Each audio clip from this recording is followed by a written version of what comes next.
계속해서 엘리후의 말을 살펴보고 있습니다.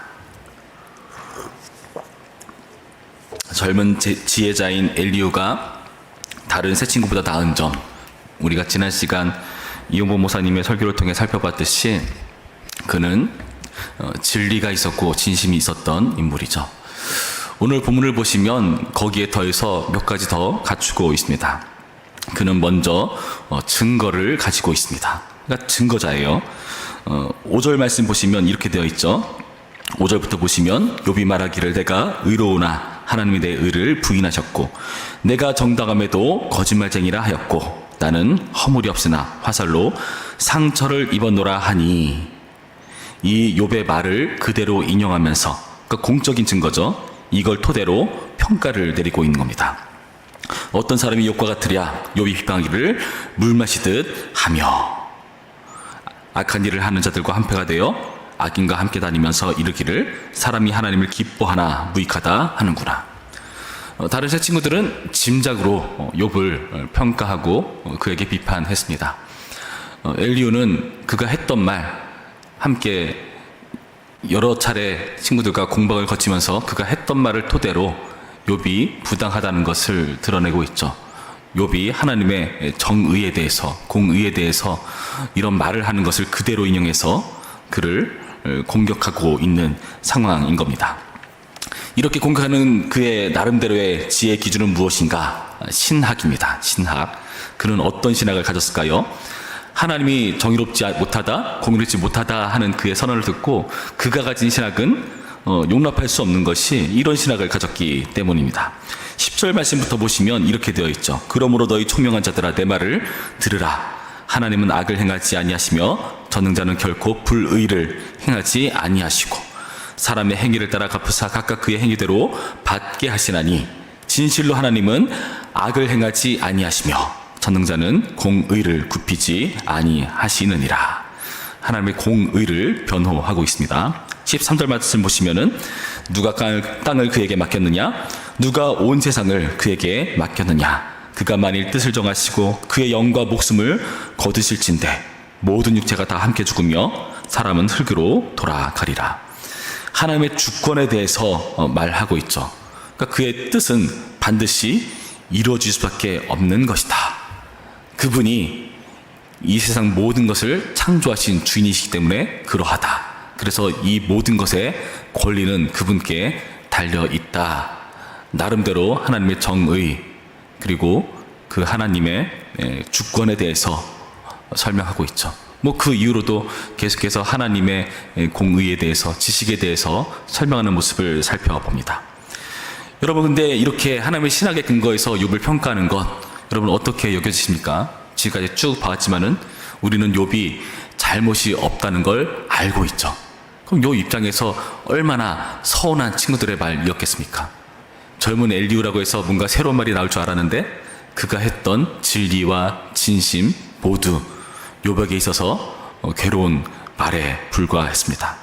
오늘 나타난 그의 증거 또한 마찬가지입니다. 그는 공적 증거를 토대로 너는 지금 하나님의 공의를 지금 훼손하고 있어 하면서 그가 가진 하나님께 대한 신학, 공의와 주권에 비추어서 욥을 비판하고 있잖아요. 그런데 우리는 이 비판이 과연 타당한가? 욥은 정말 하나님의 정의를 훼손하는 자인가? 그 정의에 대해서 의문을 품고는 있지만은 훼손한 자라고 말하기까지는 좀 지나쳐 보인다는 거죠. 여러분, 그런 의미에서 엘리후는요 다른 세 친구보다 나은 점이 또 하나 있습니다. 그는 나름대로 끈기가 있습니다. 끈기. 그러니까 우리가 살펴볼 때 증거도 있고 끈기도 가지고 있어요. 나름대로 증거자, 끈기자입니다. 다른 세 친구들은요 말을 그쳤습니다. 이제 욥과 말하지 않아요. 근데 젊은 엘리후 입장에서는 이걸 용납할 수가 없는 겁니다. 우리가 살펴보았듯이 엘리후라고 해서 그가 가진 신학이 다른 세 친구보다 더 나은가? 잘 모르겠어요. 우리는 계속해서 비슷한 말을 듣고 있는 것처럼 느껴질 겁니다. 그럼 그가 더 나은 게 뭔가? 젊기 때문일까요? 그는 끈기가 있습니다. 이 신학으로 끝장을 보려 하는 인물이라는 거죠. 우리는 압니다. 사람이 쉽게 변하지 않는다는 것. 그래서 어느 정도 하면은 멈추죠. 여기까지다. 결혼해서 생활하다 보면은 3번 말해서 그 이상 말해서 안 되는 거는 안 되는 거잖아요. 그냥 그 사람인 거잖아요. 그냥 받아들여야 되죠. 마찬가지입니다. 근데 젊을 때는 모르죠. 젊은 엘리야는 모릅니다. 자신이 가진 주장과 자신의 신학으로 끝을 볼 수 있을 거라고 자신하고 그 끝을 향해서 욥을 몰아가고 있다는 겁니다. 이 끝 보려는 태도 어떻습니까? 여러분, 우리는 조심해야 될 게 무엇인가 하면은 이 엘리야의 태도가 나름대로 신학을 가지고 있지만 이 신학으로 끝장을 보려다 보니 정작 잘못 없는 욥을 궁지로 몰아가는 상황을 본다는 겁니다. 이 모습을 통해서 우리는 무엇을 확인할 수 있는가? 신학으로 끝을 보려는 게 과연 옳은 것일까? 신학으로 끝을 보려는 것, 여러분, 나름대로 하나님의 공의와 주권, 이 모든 것을 들먹이고는 있지만 어찌 보면은 자기가 가진 신학으로 하나님을 제한하고 있는 이상한 모습이 펼쳐지고 있다는 거죠. 하나님께서 펼쳐놓으신 그 놀라운, 우리가 이해할 수 없는 불가해한 영역들에 대해서 그는 그가 가진 신학으로 끝까지 해석을 하려다 보니까 문제를 만들어내는 겁니다. 욥은 죄를 짓지 않았는데 그를 범죄자로 몰아가고 있는 상황이 되고 말았다는 거죠. 여러분, 이렇게 신학으로 하나님을 제한하면 어떤 문제가 발생하는가? 하나님께 대한 공의, 주권 다 좋습니다. 그런데 그 신학을 하나님의 은혜와 연결시키지는 못합니다. 죽었다 깨어나도 십자가를 이해할 수 없습니다. 십자가가 그런 의미에서 참 신기해요. 하나님의 공의도 만족하면서 죄에 대한 하나님의 진노도 만족시키면서 반대로 사람에 대한 하나님의 은혜와 사랑도 만족시키는 이상한 장치이지 않습니까? 하나님의 공의와 은혜가 양립할 수 있다는 것이 참으로 희한합니다. 세상에 이런 게 없어요. 근데 우리 기독교라는 종교라는 이런 언급하는 것 제가 좀 송구하고 민망하지만은 이런 것이 없다는 겁니다. 하나님만이 바로 그러한 이해할 수 없는 그 은혜와 공의를 연결시키는 놀라운 존재라는 것입니다. 우리는 그 하나님을 우리의 신학으로 어떻게 합니까? 제한하고 잘라내고 그분을 우리가 아는 하나님의 모양으로 어찌 보면은 재단하고 있는 것은 아닌가. 그래서 우리는 하나님을 너무 작게 여기는 것 아닌가 하는 생각을 가져봅니다. 제가 예전에 처음으로 노회를 가입할 때 저는 이곳 노회 말고 다른 노회에 가입했었거든요. 거기 노회에서 처음 가입을 할 때 그분들이 학교를 방문하셔서 같은 노회에 있는 그 후배들을 격려하고 이렇게 잘 대해주는 그런 자리가 있었는데요. 그때 한 은퇴를 앞두신 목사님이 한마디 하시라니까 이렇게 이런 말씀을 하셨어요. 되게 의미심장한 말씀이었습니다. 어떤 맥락에서 그 말씀 하시는지 이해는 안 되지만은 그냥 뜬금없이 그 말씀을 하셨습니다. 개혁신학은 뒤집어 엎는 게 개혁신학이 아니다. 하나님의 말씀으로 돌아가는 게 개혁신학이다. 되게 강렬하지 않습니까? 그 맥락이 왜 나온지 모르겠지만은 그분은 답답하셨던 모양입니다. 하나님의 말씀이라는 잣대로 뒤집어 엎겠다? 그게 개혁신학이 아니다. 말씀으로 돌아가는 게 개혁신학이다. 무슨 의미일까요? 말씀으로 돌아가는 게 뒤집어 엎는 방법만 있다는 게 아닙니다. 여러분, 우리는 정치를 봐서 알지만 솔직히 그분이 그분입니다. 별반 다를 바가 없어요.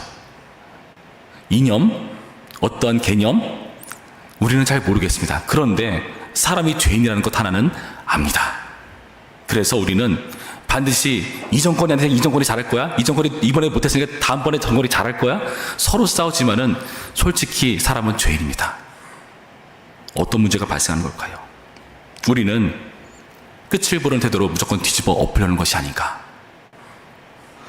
그것으로 하나님의 공의와 은혜를 안다는 듯이 얘기하지만 그 하나님을 오히려 그 하나님의 역사를 제한하고 우리가 오해하는 것은 아닌가 깊게 돌아봐야 한다는 것입니다. 여러분, 이런 이해 속에서 오늘 말씀을 보시면은 이 엘리후가 나름대로 증거도 가지고 있고 끈기도 있는 사람이지만은 그의 잘못된 부분들이 조금씩 드러난 것들을 확인해 볼 수가 있습니다. 먼저 그는 어떻게 하는가? 우리가 아까 읽어보았지만 7절과 8절 말씀 보시면 그가 어떻게 말하죠? 어떤 사람이 욕과 같으랴? 욥이 비방하기를 물맛이타며 악한 일을 하는 자들과 한패가 되어 악인과 함께 다니면서 이르기를. 여러분, 이것은 뭐죠? 위증입니다. 욥은 이렇게 한 적 없습니다. 그가 그가 가진 신학이 올라야 하니까 공적 증거도 갖다 대지만 교묘하게 자기 생각이 주입되는 겁니다. 자기의 판단과 이해가 거기에 섞이는 겁니다. 우리는 이것을 알아채지 못해요. 우리가 그렇습니다. 우리가 나름대로 하나님 믿는다고 하지만은 우리가 내세우는 논리가 우리도 모르는 중에 은연중에 우리의 생각이 개입돼요. 여러분, 그래서 저 같은 말씀을 연구하는 자들, 설교해야 되는 자들은요, 말씀을 연구할 때 굉장히 조심합니다. 어떻게 조심하는가? 나는 지금 이 말씀을 처음 보는 사람이다 하는 태도로 봅니다.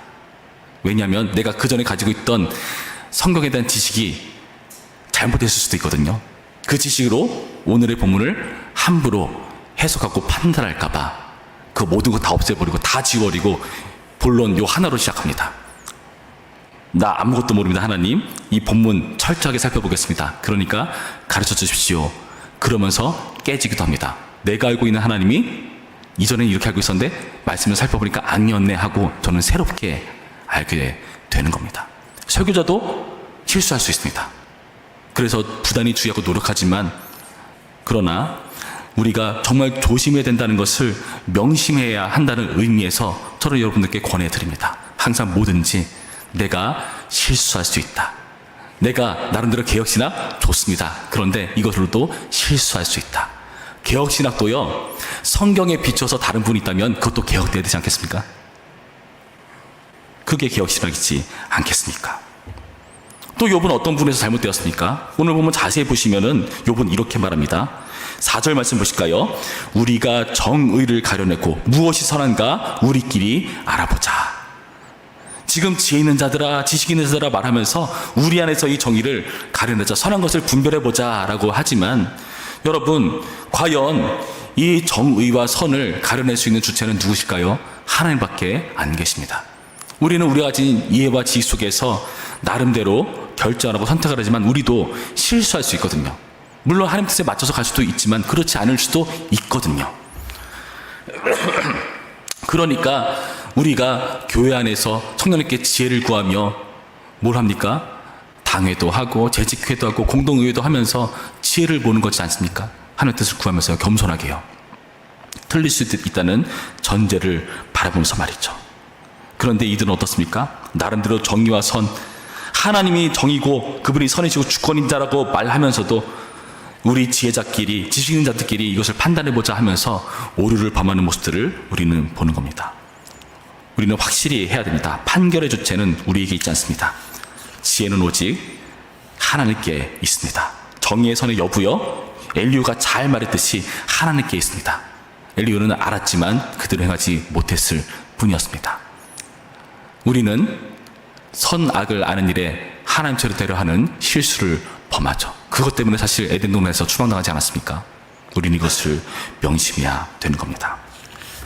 제가 예전에 읽었던 소설 중에 다자의 오사무라는 사람이 쓴 인간실격이라는 책이 있습니다. 거기에 연관된 표현을 제가 좀 기억해 놔가지고 여러분들께 좀 읽어드리려고 합니다.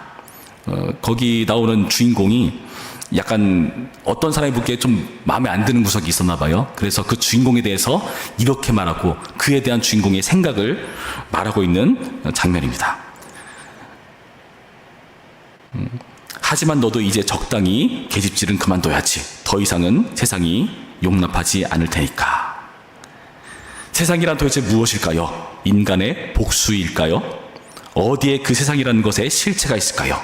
하지만 어쨌든 강하고 엄하고 무서운 것이라고만 생각하며 이제까지 살아왔습니다만, 호리키의 그 말을 듣고는 문득 세상이란 자네가 아닐까 하는 말이 목구멍에서 나오려다가 호리키를 화나게 만드는 것이 싫어서 그만 들어가고 말았습니다. 그건 그런 세상이 용납하지 않는다.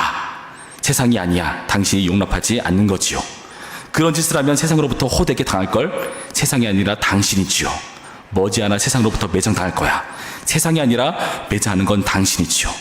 너는 너 개인의 무서움, 기괴함, 악랄함, 교활함, 요사함을 알라 하는 따위의 갖가지 말들이 가슴속에서 오갔습니다만, 저는 단지 얼굴의 땀을 손수건으로 닦고는 진땀 하며 웃었을 뿐입니다. 하지만 그 이후로 저는 세상이란 개인이 아닐까 하는 사상과 도 같은 것을 지니게 되었습니다. 그리고 세상이란 개인이 아닐까 하고 생각하게 된 이후로 저는 이제까지보다는 다소 자신의 의지로 일을 할 수 있게 되었습니다. 여러분, 유기나타는 세상이 개인이 하니까 하는 의심, 오늘 우리에게 주는 말로 받아야 됩니다. 우리가 마치 세상이 아닐까? 우리가 마치 다수가 아닐까? 우리가 마치 진리가 아닐까? 우리가 마치 말씀이 아닐까 하는 태도로 하나님을 제한하고 있는 것은 아닐까? 그래서 정말 문제없는 사람을 괴롭히는 것은 아닌가 돌아봐야 됩니다. 회개하면 하나님부터 용서받을 거야? 아니요. 하나님 아니라 당신이 용서할 수 있겠다고 말하는 거겠죠. 여러분, 오늘의 말씀을 통해서 우리의 모습을 돌아봅시다. 그렇게 함으로써 우리의 잘못된 지식과 이해로 우리가 잘못될 수 있다는 가정도 받아들이면서 함부로 재단하지 않고 하나님께 겸손과 지혜를 구하는 우리가 되기를 바랍니다. 하나님을 재단하지 않기를 바랍니다. 부디 신학으로 끝을 보지 마시기 바랍니다. 남겨두시기 바랍니다. 우리가 모르는 영역에 있다. 하나님이 하실 것이다. 하나님께서 악은 반드시 징계하시고 선은 반드시 상하신다. 그런 믿음과 지혜를 가지고 기다리고 우리는 기도할 뿐입니다. 오늘의 말씀을 명심하시면서 이런 이해 속에서 우리 부천평교회 가라지 뽑으려다가 알곡 뽑아내는 그런 이상한 일을 벌이지 않는 우리 모두가 되기를 주님의 이름으로 축원합니다. 기도하겠습니다. 참 좋으신 하나님 감사드립니다. 오늘의 말씀을 통해서 우리의 한계를 생각해 봅니다. 우리는 하나님을 안다고 말하지만 그런 하나님을 안다고 말하면서 하나님을 모르는 그런 잘못된 일들을 벌이는 것은 아닌가 돌아봅니다. 주님, 우리는 하나님이 아닙니다. 우리는 세상이 아닙니다. 우리는 진리의 말씀이 아닙니다.